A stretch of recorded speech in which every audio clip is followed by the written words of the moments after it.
Hello everyone, and welcome to Literary Journeys with River. Today, I bring you the illustrated summary of The Assassin and the Desert, the third story in the Assassin's Blade collection by Sarah J. Maas. This video is a summary, not the full story, but it will give you an excellent overview of the events that set the stage for the Throne of Glass series. Join me on this action-packed and mysterious adventure in the unforgiving Red Desert. Chapter 1. Celaena Sardothien stood on the edge of a dune in the relentless Red Desert, gazing at an endless sea of sand and wind. Under the scorching heat, every movement was exhausting, with sweat soaking her body, constantly reminding her of the need to stay hydrated. Her guide, a silent nomad, indicated that the Celaena Sardothien, the legendary silent assassins, were only 3 kilometers away. This journey into the desert was nothing but a punishment imposed by Arobynn Hamel, her master, as a consequence of a mission in which she and Sam Cortland freed some slaves, disobeying orders. Now, Celaena found herself in this inhospitable place, facing the arduous path to the fortress of the Celaena Sardothien, where she was to learn obedience and discipline. As she descended the dune, she felt the strain of each step on the slippery sand, a relief after enduring the treacherous Singing Sands, which threatened to turn into quicksand if not treaded carefully. The guide stopped at the top of the dune and refused to continue. Though Celaena had paid for his services, the nomad's fear of the silent assassins was evident. Resigned, she decided to continue alone, facing the wind and sand swirling around her. Hours later, after traversing the exhausting 3 kilometers, Celaena finally arrived at the fortress hidden between 2 massive dunes. Despite the overwhelming thirst, she maintained her dignity as she walked through the fortress's halls and courtyards, carefully observing every corner, every exit, every guard. As she moved through the place, she noticed people of various ages and kingdoms training, meditating, and practicing in the open courtyards. Her escort led her to an imposing hall, flanked by blue pillars and shadowed balconies, where figures observed from the darkness. At the end of the hall, seated among cushions and pots of palms, was the Silent Master, leader of the Silent Assassins. Though his appearance was calm and somewhat aged, his presence commanded respect. Celaena formally introduced herself to him, just as Arobynn had instructed. Though it was difficult for her to beg for training, she did so, knowing her future depended on gaining the Silent Master's approval. However, the silence of this man, known for his vow of silence, was unsettling. With a single gesture, the master revealed the brutality of the training that awaited her, pointing to the bruises that still marked her face, evidence of the punishment Arobynn had previously inflicted on her. Without warning, 4 men attacked her, testing her ability to react in this new and hostile environment. Chapter 2. Celaena Sardothien found herself surrounded by 4 men who, although unarmed, did not hide their intentions. With quick and precise movements, she dodged a punch aimed at her face, twisting the arm of the first attacker until he fell onto the second. Without giving them time to react, Celaena prepared for the next assault, aware that this was all a test to measure her worth. The 3rd man appeared armed with 2 crescent-shaped daggers. Though her clothing was cumbersome, Celaena managed to dodge the blades by bending backward, sacrificing only a lock of hair in the process. With a swift leg movement, she knocked down her attacker, but before she could catch her breath, a 4th man, armed with a curved sword, appeared from behind. With the sword descending toward her head, Celaena rolled across the ground just in time, letting the blade crash against the rock. When the last man tried to recover, she struck him with the base of her hand in the nose, then in the abdomen, bringing him down. As he fell, bleeding, Celaena, panting, carefully observed her attackers, now defeated and lying on the ground. It was only then, seeing the smile on the silent master's face that the others present, until now hidden in the shadows, began to emerge. Among them was an impressive young woman with wine-red hair and unusual reddish-brown eyes, wearing armor adorned with wolf figures. The girl, named Ansel, was introduced by the master as Celaena's new companion. Despite the situation, Ansel seemed relaxed and cheerful, revealing that they would be roommates during the month Celaena was to stay there. Ansel, with a nonchalance that belied her appearance, showed a friendly interest in Celaena, who, though uncomfortable with the idea of sharing so much time with a stranger, followed her out of the hall. As Ansel guided her through the fortress's corridors, Celaena couldn't help but study her new companion, trying to decipher if there was more behind her carefree attitude. Ansel revealed that she had been at the fortress for 5 years without having been trained by the master, but she didn't seem bothered by it. Along the way, Ansel told her about her origins in the flatlands and the symbol of wolves that adorned her armor, a gift from her father. The conversation turned to life at the fortress and how the acolytes, young people in charge of domestic tasks, were trained in responsibility and humility. Finally, Ansel took Celaena to the baths, a place of silence and tranquility where she could relax after the exhausting day. Immersed in a pool of cold water, Celaena tried to calm her thoughts, but painful memories of the beating she had received from Arabin, her master, assaulted her with force. She recalled how, on a previous mission, she and Sam had freed some slaves instead of following Arabin's orders. Enraged, he had brutally punished her, beating her until she was unconscious while Sam, unable to help her, screamed desperately. Guilt and sadness mingled with her anger, making her feel trapped between the desire for revenge and the fear of what she would find upon returning to Rifthold. After her bath, Celaena returned to the small room she would share with Ansel. Despite the meticulous order in Ansel's belongings, Celaena couldn't help but remember the confusion of her own life, reflected in her disorganized wardrobe at the Assassin's Keep. Fatigue overcame her, and she fell into a restless sleep, plagued by memories of the violence and pain she had left behind.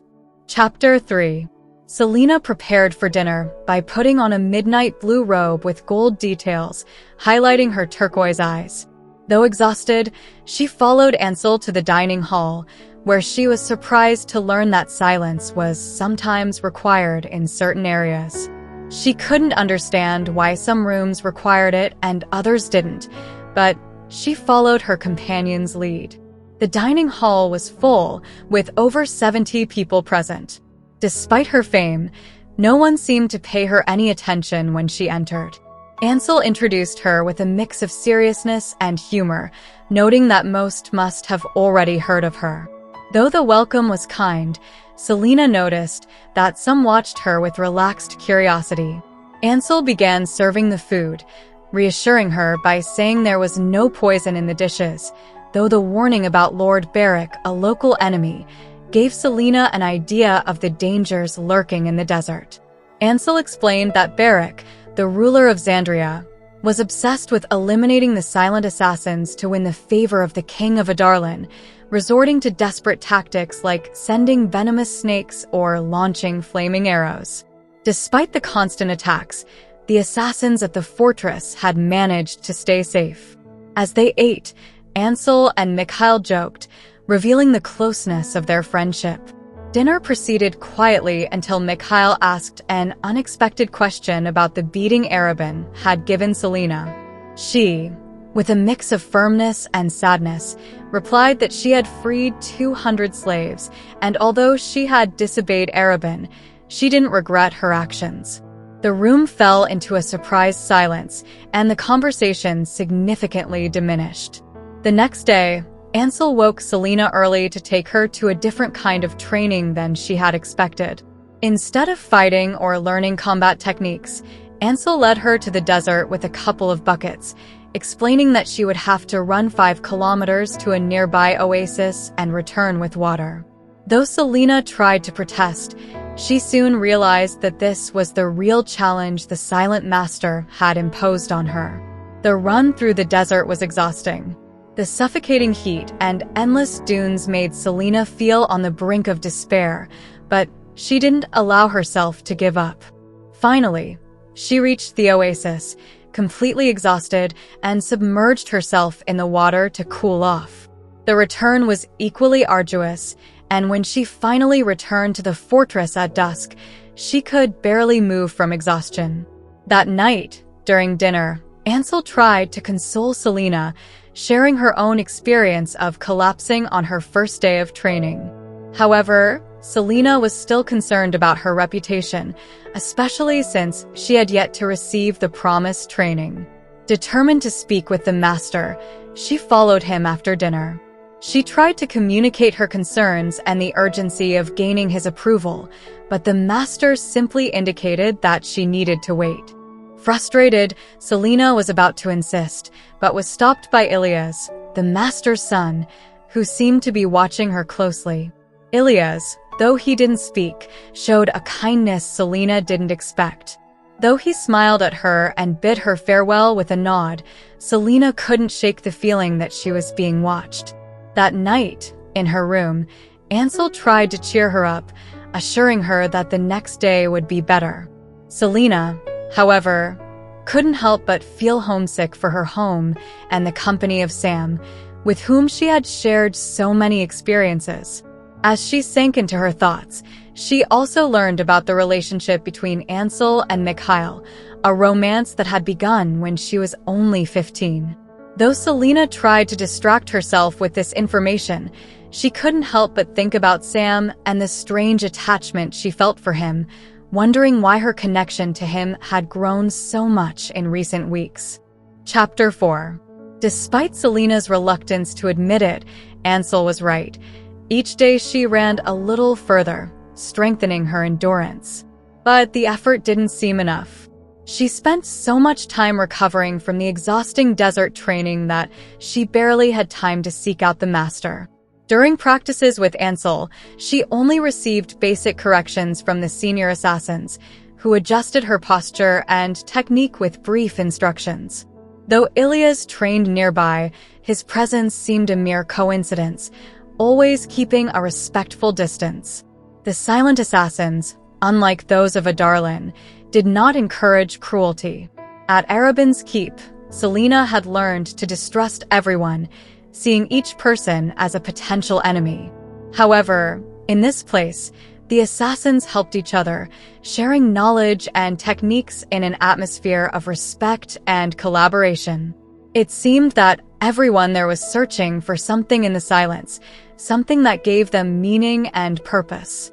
Despite her frustration, Celaena didn't lose sight of her goal, to obtain the Silent Master's recommendation letter. She knew that proving her skills could be the key, but patience was not her strong suit. Though she tried to remain calm, the idea of holding a knife to the Master's throat to get what she needed kept crossing her mind. On the 5th day of her stay at the fortress, Lord Beric launched an attack. Under the darkness of a moonless night, his soldiers approached stealthily, but the silent assassins detected them in time. Mikhail warned Celaena and Ansel, who joined the others on the fortress walls. Though Celaena expected a battle where she could prove her worth, she discovered that the plan was much more strategic. It wasn't about eliminating the soldiers, but deterring them. Ilias, from the center of the wall, gave instructions with quick and precise gestures. Ansel explained to Celaena that the arrows they would shoot weren't aimed at the soldiers, but at a wall of fire prepared in advance. The oil traps, spread around the fortress, would create a blazing barrier to repel the attack. When Ilias gave the signal, Celaena lit her arrow and fired it, watching as the sky filled with fiery lights. An instant later, a wall of fire rose in the desert, forcing Beric's soldiers to retreat, frightened and disorganized. Back in their room, still exhilarated from the battle, Ansel and Celaena were just beginning to relax when Mikhail arrived with an urgent message from the master. Ansel was to leave immediately for Xandria, a city 2 days' journey away, to deliver a sealed scroll. Though Ansel was uneasy about the mission, she suggested that Celaena accompany her. Ansel argued that this trip could be an opportunity to prove her dedication and perhaps gain the Silent Master's attention. Celaena, though aware that time was a valuable resource, saw in the proposal an intriguing possibility. Finally, she accepted the invitation, intrigued by what they would find in Xandria and hoping that this journey would be the push she needed to get closer to her goal. With a knowing smile, Ansel hinted that the mission would be anything but boring. Chapter 5. Celaena and Ansel spent the night in the desert, lying on their cloaks, with the starry sky as their only cover. Despite her attempt to settle into the sand, Celaena couldn't fall asleep, worried about the possible dangers lurking in the darkness. Ansel, who was nearby, sensed her unease and asked if she couldn't sleep. Celaena, uncomfortable with the sand getting into every corner of her clothing, complained about the place and the exhausting day they had spent crossing the dunes. Despite her discomfort, Celaena knew Ansel was right. It was a test of endurance and discipline, something Arabin hadn't taught her with such patience. Their conversation turned to Ansel's homeland, the Flatlands, which were once part of the Witch Kingdom. Ansel told Celaena about the dark history of those lands, ruled by the Iron-Teeth witches after overthrowing the Crochan queens. Ansel recounted how, as a child, she had a close encounter with one of these witches, an experience that left an indelible mark on her life. Ansel revealed her ambition to one day gather an army to hunt down all the witches and protect her lands, a goal that seemed noble but also dangerous. The story left Celaena uneasy, unable to sleep as she imagined the horrors Ansel had lived through. The next day, they arrived in Xandria, a bustling city despite the Adarlan embargo. The market was full of merchants from all over the continent, offering a wide variety of goods. Ansel headed to Lord Beric's palace to fulfill her mission, leaving Celaena free to explore the market. Though Celaena wanted to accompany her, Ansel insisted it would be better for her to enjoy the market and avoid Beric's stables, where the men were unfriendly. Celaena spent hours exploring stalls filled with silks, jewelry, and exotic spices. At one point, she was fascinated by a pair of curled-toe shoes, but decided they were too expensive and difficult to wear on her journey. As she wandered through the market, something caught her attention: a stall selling spider silk, a material so rare and valuable that few in the world possessed it. The merchant, an enigmatic man with an air of mystery, explained that he had obtained the silk directly from the Run Mountains at the cost of 20 years of his life, a transaction that still haunted him. Celaena was astonished by the merchant's story and the promise of wealth that the spider silk could offer. However, when he suggested she regain his lost years by killing the spider that had stolen them, Celaena, though tempted by the adventure, decided not to accept the offer, at least not for now. Before leaving, the merchant gave her a small piece of silk as a reminder that everything has a price. Celaena accepted it, aware that the small piece of cloth was worth a fortune and could be a treasure for life. Later, Celaena and Ansel met at the city fountain. Ansel, visibly disturbed by her meeting with Lord Beric, was evasive when Celaena asked what had happened. However, instead of explaining, she took Celaena to the palace stables, where she showed her 2 Asterian horses, mythical creatures of unmatched beauty and speed. Ansel revealed that Lord Beric planned to test the horses soon, but feared he would abandon them once he grew bored of them. Without further explanation, Ansel mounted Hisley, one of the horses, and instructed Celaena to mount Cassida, the other mare. Before Celaena could process what was happening, Ansel rode off toward freedom, and Celaena, with no other option, followed at full speed, feeling the adrenaline and wind on her face as they fled Lord Beric's palace. Chapter 6.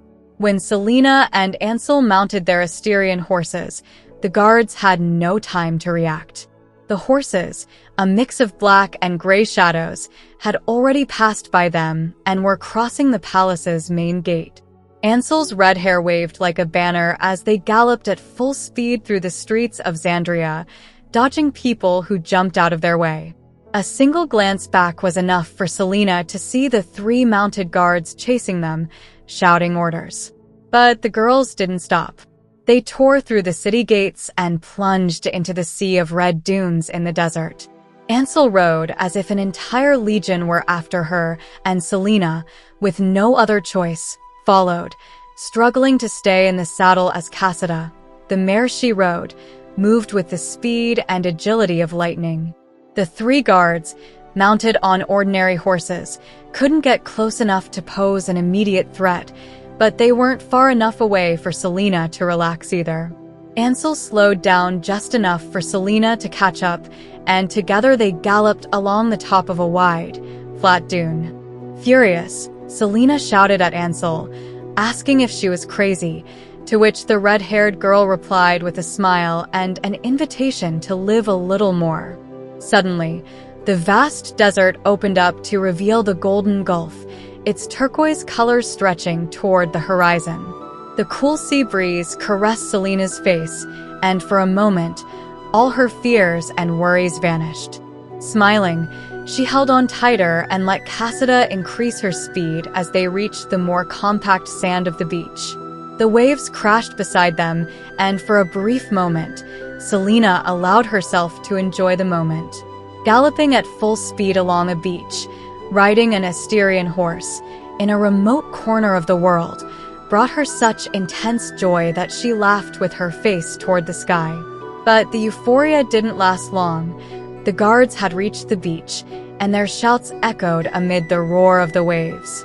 Ansel directed Hisley back toward the dunes, toward a massive rock wall known as the Desert's Blade, a colossal geological formation that spanned the desert from east to west. She knew that taking the long route around the wall would cost them valuable time they didn't have if they wanted to escape their pursuers. Instead, Ansel decided to lead Celaena through a narrow passage in the rock, a dangerous shortcut that seemed to be their only option. Celaena, realizing she had no choice, followed Ansel through the passage. The canyon was so narrow that Celaena's feet almost brushed against the rock walls with each step. The sound of hooves echoed like thunder as the two advanced, and the guards were quick to enter the passage behind them. The path twisted and turned, and Ansel's ability to maneuver was astonishing. But when the canyon straightened, Celaena saw what awaited them at the end, a cliff that opened into an abyss. Ansel didn't slow down. When she reached the edge of the cliff, Hisley jumped into the void. Celaena watched as Ansel flew through the air and, with a triumphant shout, landed on the other side, right at the edge of the precipice. There was no time to stop or hesitate. Cassida understood what needed to be done, and with one last effort, she leaped into the air. The wind roared around Celaena as they flew over the abyss, and for a moment, time seemed to stand still. Then, with an impact that reverberated through her entire body, Cassida landed on the other side of the cliff and kept galloping. The guards, unable to follow them, stopped at the edge of the precipice and cursed them with words Celaena couldn't understand. Ansel, euphoric from the feat, shouted with joy as they continued riding toward the sunset. But when they finally stopped, Celaena, panting from the effort, punched Ansel in the face, knocking her off her horse. Ansel, however, only laughed, still enjoying the adrenaline. Later that night, they camped under the starry sky. Though Celaena was eager to return to the fortress, Ansel insisted on stopping to rest. As they lay on the sand, gazing at the stars, their conversation turned more personal. Ansel confessed that she had never learned the constellations, which led Celaena to point out a few and tell her about the significance of the stag, the Lord of the North, a constellation that always guided the people of Terrasen back home. Ansel took advantage of the night's tranquility to confess the truth about her past. She recounted how she had fled her home after her family was massacred by Lord Locke, a tyrant who had conquered their lands. She had witnessed the death of her father and sister, hidden in a cupboard, unable to do anything.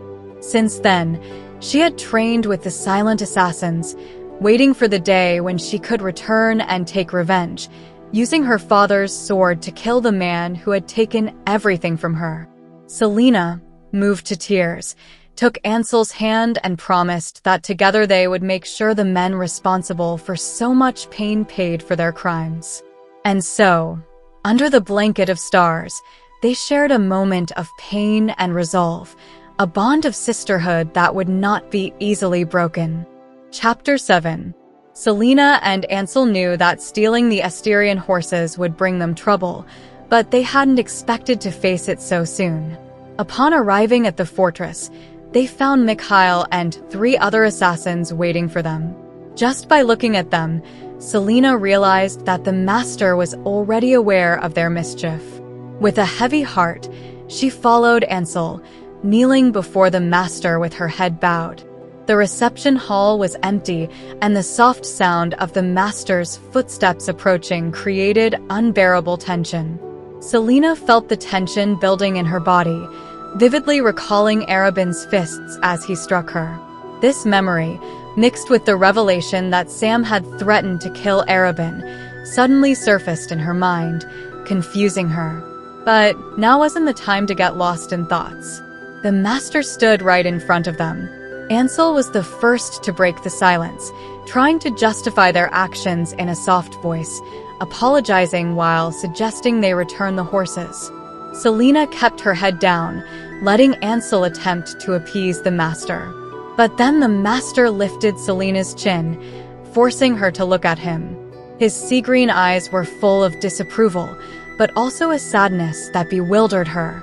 She braced herself for the worst, expecting severe punishment.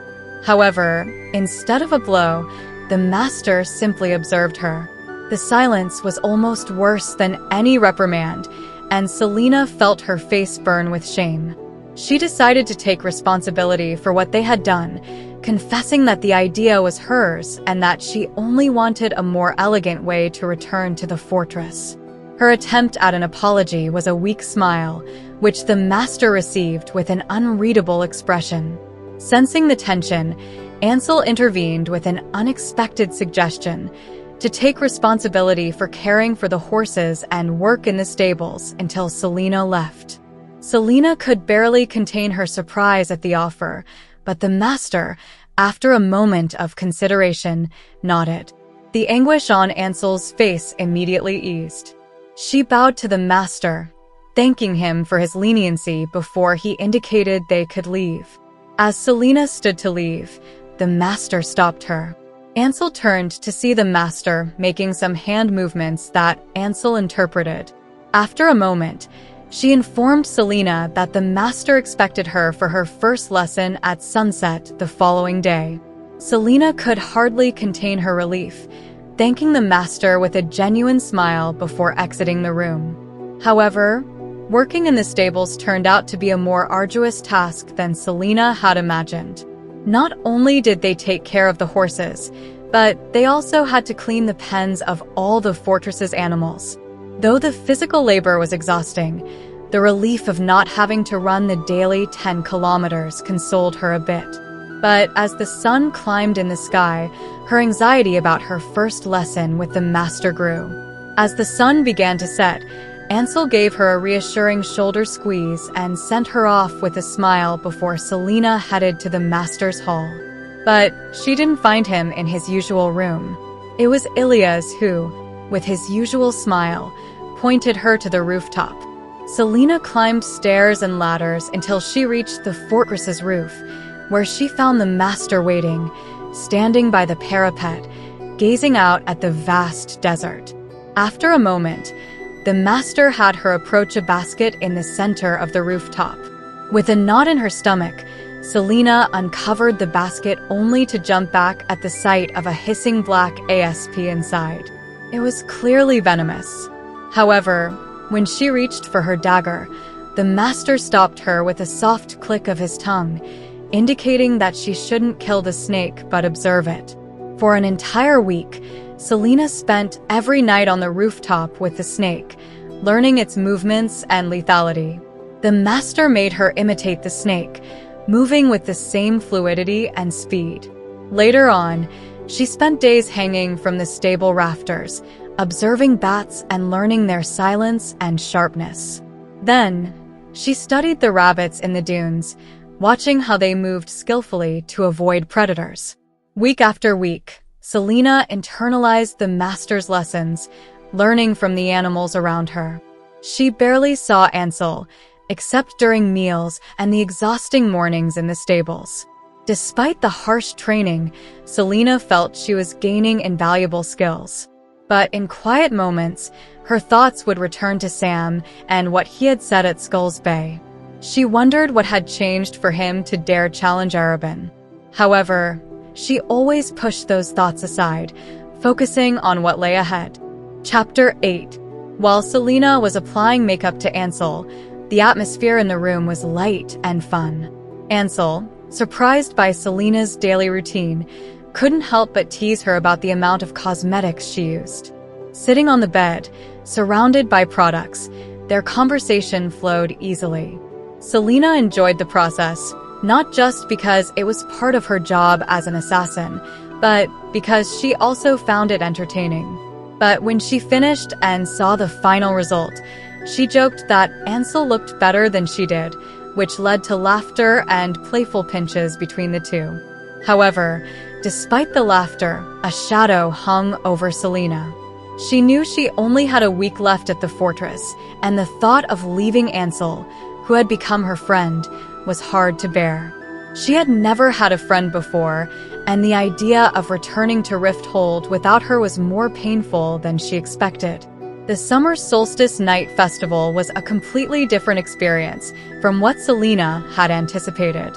Used to parties filled with music and noise, she was surprised to find that the assassins celebrated in complete silence. In the fortress's largest courtyard, everyone present, including Ansel and Celaena, remained silent while participating in dances that, though without music, seemed to follow a rhythm only they could hear. Though she enjoyed the festivals, Celaena would have preferred to train with the master, especially with so little time remaining. But he insisted she attend the festival, something that seemed more like an opportunity for him to participate in the celebrations himself. As she watched the master dance awkwardly but with unusual serenity, she couldn't help but compare him to Arobynn, who always displayed controlled and dangerous grace. While Ansel and Mikhail danced, Celaena found herself reflecting on her relationship with Sam back in Rifthold. She couldn't help but wonder what Arobynn had done to Sam after that fateful night. The uncertainty tormented her, and though she had been too caught up in her own anger to seek him out, she now regretted not doing so. Determined to move to her new apartment away from the assassin's keep, Celaena felt it was time to cut certain ties. In the midst of her thoughts, Ilias approached her and offered his hand to dance. Though Celaena resisted initially, Ilias's insistence and gentle gaze convinced her to join the dance floor. Despite the lack of music, Ilias guided her with a skill and confidence that made Celaena feel comfortable, even a little fascinated by the experience. They danced until past midnight, getting lost in the silent movements and the rhythm created by nature around them. When the moon began to descend, Celaena, exhausted and with aching feet, tried to leave the dance floor. Ilias followed her to her room, and as they walked together down the hall, Celaena's heart pounded for reasons that weren't just due to the dance. In front of her room's door, the tension between them was palpable. Ilias leaned in to kiss her, but at the last moment, Celaena pulled back, overwhelmed by the memory of Sam. Embarrassed, she tried to explain her reaction, mentioning the distance and circumstances, but she knew the real reason was Sam's shadow in her heart. The next morning, Ansel appeared in the stables still dressed in her party clothes, with flushed cheeks and a smile on her face. Celaena couldn't help but tease her, but Ansel quickly silenced her, revealing her frustration with the double standards she faced. While she was teased for her relationship with Mikhail, he only received congratulations. The atmosphere between them grew tense when Ansel expressed her envy towards Celaena for getting the master to train her. In a moment of anger, Celaena threw a cruel truth about the insignificance of Ansel's goals at her, causing the latter to storm off in a rage, leaving her alone and full of regret. Chapter 9. Celaena couldn't focus on her lesson with the master that night. Ansel's words echoed in her mind, filling her with unease and doubts. She felt guilty, tormented by the possibility that Ansel had been right. The idea of facing her friend again was terrifying, but what disturbed her most was that, deep down, she knew Ansel had touched on a painful truth. Yes, she was spoiled and selfish, and the reality of it consumed her. The master, sensing her distraction, snapped his fingers to get her attention. Celaena, who had been watching an ASP, looked up to realize the snake had been advancing toward her without her noticing. She jumped back, seeking safety at the edge of the rooftop, but the master stopped her with a hand on her shoulder, indicating she should leave the snake and sit beside him on the battlements surrounding the rooftop. Grateful for the break, Celaena climbed onto the edge, fighting the discomfort of being so close to the void. Though she wasn't afraid of heights, the sensation of being on the edge always made her nervous. The master raised his eyebrows in a gesture that clearly urged her to speak. But Celaena didn't know where to start. Talking about her fight with Ansel seemed childish, insignificant compared to the master's teachings. The cicadas sang in the fortress's trees, filling the night's silence. Celaena stared at the desert dunes beyond the walls, but the words remained stuck in her throat. However, the master stayed by her side, silently, waiting patiently until the dawn's light began to illuminate the sky.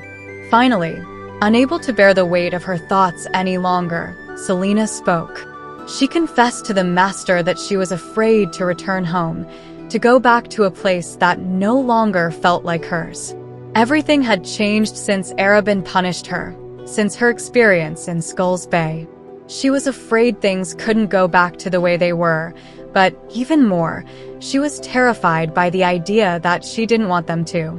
The master, with a reassuring smile, stood up on the battlement and began to perform a series of movements as fluid and lethal as the ASP they had been watching. As she watched him move, Celaena understood that everything she had learned over the past weeks, all the hours of observation and practice, finally made sense. She joined the master, imitating his movements precisely, feeling one with the creature she had been studying. Together, they welcomed the new day, repeating the movements over and over until the sun bathed them in its golden light. When the training ended, Celaena returned to her room, prepared for a confrontation with Ansel. However, upon arrival, she discovered that Ansel had already gone to the stables. Seizing the opportunity, Celaena decided to give her friend a taste of her own behavior from the previous day and collapsed onto the bed, exhausted. Hours later, Ansel woke her, gently shaking her shoulder. Celaena turned over in bed, complaining that it was too early to wake up, but Ansel, with a soft laugh, informed her that it was almost time for dinner. Ansel apologized for leaving her alone the previous day, and in a gesture of reconciliation, they brought wine to share. As they shared the wine, Ansel confessed that she shouldn't have said the things she did. She didn't think Celaena was spoiled or selfish. Celaena, with a lump in her throat, admitted that, although her words had hurt, she hadn't meant what she said about Ansel's homeland.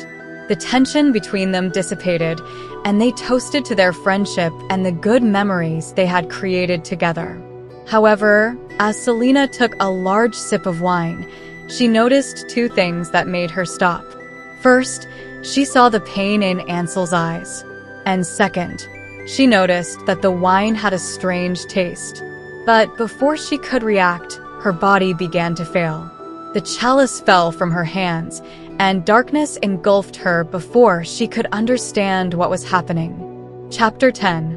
Celaena woke abruptly in the middle of the desert, with a throbbing pain in her head. As she got up, she realized she was alone, far from the assassin's fortress, with Cassida, her mare, beside her. Around her, there were only endless dunes. She quickly noticed that her belongings were in Cassida's saddlebags, but her sword was missing. Instead, she found a scroll with a note from Ansel. In the note, Ansel apologized for leaving her in the desert and explained that the master had decided it was better for her to leave early to avoid public embarrassment. She also mentioned that Cassida was hers and that the master's letter of approval was in the saddlebags. But Celaena couldn't understand why she had been expelled in this way, with only 5 days left to complete her stay. She mentally reviewed the past few days, searching for a reason for her banishment, but nothing seemed to justify it. Though deeply hurt by the betrayal, she decided to continue her journey, but not without noticing the approval letter, a document that, if destroyed, could bring her problems with Arabin. With her mind full of questions and a heavy heart, Celaena decided to ride to Xandria, opting to avoid the dangerous singing sands and seeking a ship to take her back home. However, on her way, she encountered an army of 200 men marching into the desert, carrying Lord Barrick's flags. She quickly realized they were heading for the assassin's fortress, but there was no sign that Lord Barrick was with them. Celaena decided it wasn't her responsibility to warn them, as she was sure the master must already be aware of the threat. So she continued her journey, but with a growing sense of unease. Upon arriving in Xandria, the silence of the city surprised her. The city, which had once been full of life, now seemed deserted. While waiting for her ship to depart, Celaena couldn't help but think about the army she had seen and the fortress's fate. Doubt and worry began to grow within her, especially when she recalled Ansel's last visit to Lord Barrick, which now seemed suspicious. Finally, she decided to check the approval letter that the master had supposedly given her, only to discover it was blank. This confirmed her worst fears. Ansel had forged the letter and drugged her to get her out of the way. Ansel's betrayal became increasingly evident, and Celaena realized there was no time to lose. With determination, she mounted Cassida and decided to return to the fortress, knowing that one warrior might not make a difference against 200 men, but being aware that she was Celaena Sardothien. And that, she thought, had to count for something. Chapter 11.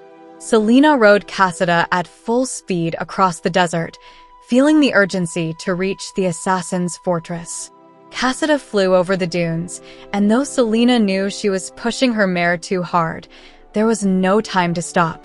When the crimson dawn began to light up the horizon, the fortress appeared before them, shrouded in smoke and chaos. Shouts and the clash of weapons could be heard. The assassins were under attack. Seeing the gates wide open, Celaena realized that someone had let them in. Before reaching the fortress, she dismounted Cassida, letting the mare go free to follow her or find her own way. As she approached, she picked up a sword from a fallen soldier.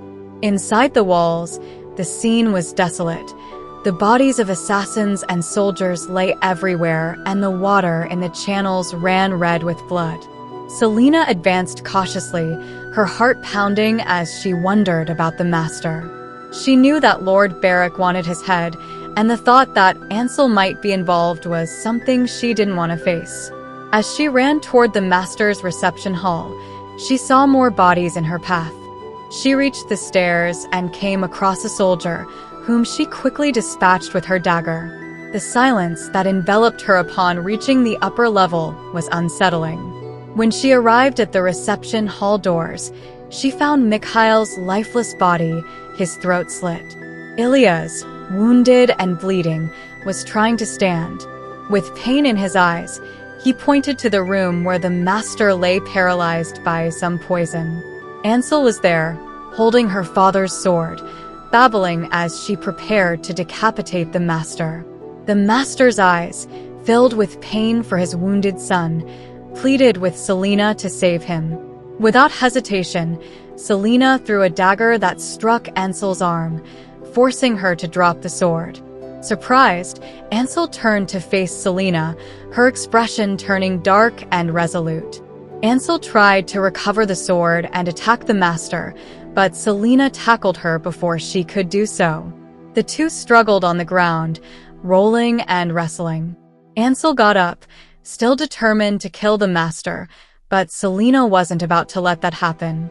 Despite the danger, she tried to reason with Ansel, reminding her that there was another way, one that didn't involve more death. However, the hatred on Ansel's face revealed that she was already lost in her desire for revenge. The battle continued, with Ansel attacking relentlessly. Despite her advantage with a superior sword, Celaena defended herself valiantly, searching for a weakness in Ansel's armor. At a critical moment, Ansel managed to strike Celaena in the head, knocking her down. With the sword at her throat, Ansel whispered a deadly threat, but Celaena, with a clear mind and precise movements, managed to disarm her. Finally, Celaena found herself atop Ansel, pressing her father's sword against her neck. Though she knew Ansel deserved to die for what she had done, she couldn't bring herself to carry out the execution. Remembering the friendship they once shared, she gave Ansel one last chance. She ordered her to leave and gave her 5 minutes to escape before she herself would fire an arrow from the battlements. Ansel, silently, retrieved her sword and, before leaving, looked at Celaena one last time, with tears in her eyes. As Ansel left, Celaena was left alone in the silent room, knowing that although she had saved the master's life, she had also lost a friend. Chapter 12. Celaena hurried to assist Ilias, who lay on the ground with a bleeding wound in his abdomen. She tore her tunic to make improvised bandages while calling for help.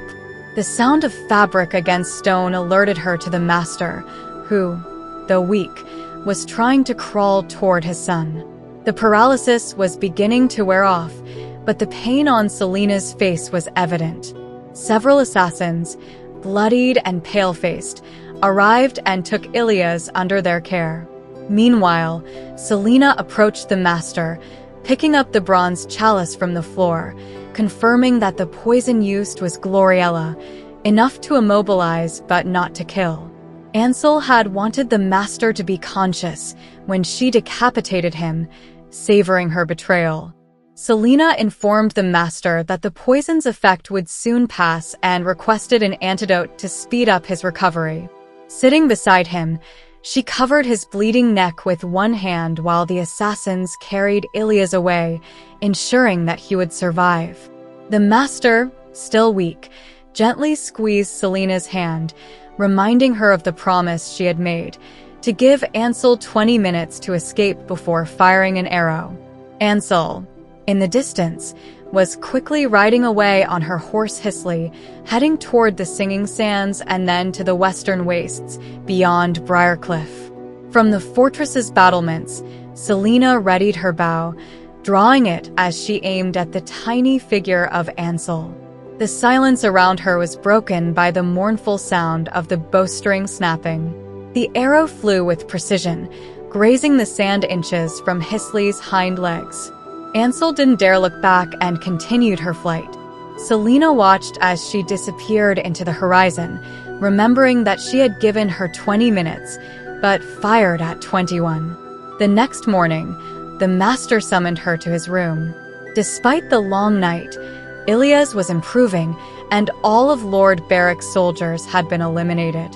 20 assassins had died, leaving a heavy atmosphere of mourning in the fortress. Celaena sat across from the master, who was looking out the window before speaking.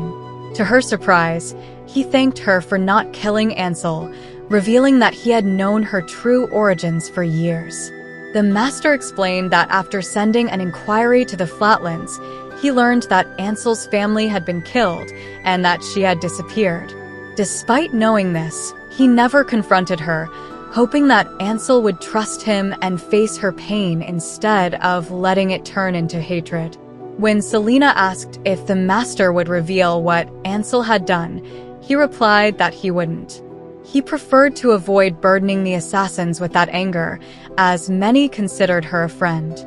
The Master reminded Celaena that she had been the closest thing to a friend that Ansel had allowed herself to have, and that her life had been spared because she cared. The Master handed Celaena a letter of recommendation for Arobynn, telling her that when she gave it to him, she should do so with her head held high. Then, he revealed that they would help her transport 3 chests full of gold to Xandria, a gift for saving his life and sparing Ansel. With that gold, Celaena could free herself from the debt she owed Arobynn and start her life anew. As she looked out the open window, Celaena felt a call from the northern wind, a call to home, and for the first time in a long while, she didn't feel afraid. Thank you for joining me on this thrilling journey through the desert with Celaena Sardothien. If you enjoyed the video, don't forget to subscribe to Literary Journeys with River for more illustrated summaries of your favorite books. Give it a like, share it with your friends, and leave me a comment. What would you do if you found yourself alone in a place as inhospitable as the Red Desert? See you on the next adventure.